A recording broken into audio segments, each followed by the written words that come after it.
Obsession can be a creator or destroyer simply because it has no ears.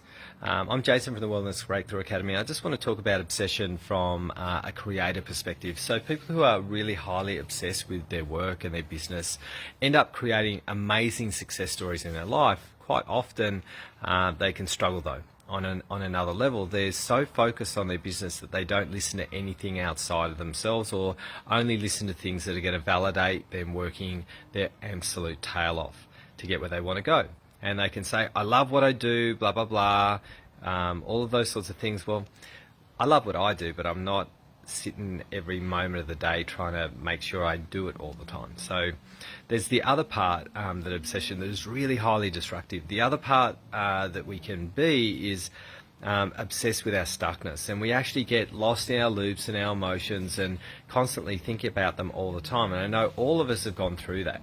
All of us have gone through that in our life. And so when we get obsessed in a destructive way, we can actually do really unhealthy things for our world.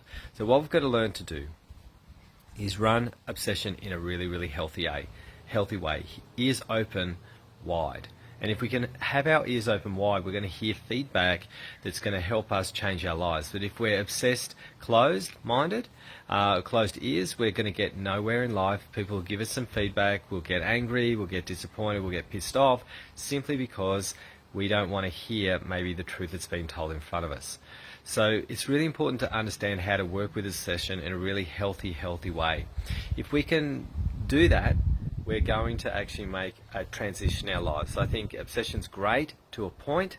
We need to learn to manage it really, really wisely, because we can get lost in our own thoughts or our own work and never get out of the road of our own road. And I think it's really important, because if you don't get out of your own road, you can end up having a car crash simply because the road has ended. And this is where things are really, really important. So obsession's really an important emotion, or an important focus that we do with our mind. We need to have control, and it's very close to addiction in its nature. And the most important thing is ears wide open to life. And once we get that, we're going to get balance in the whole of it. Hopefully this has helped. If you want some help around this, let me know.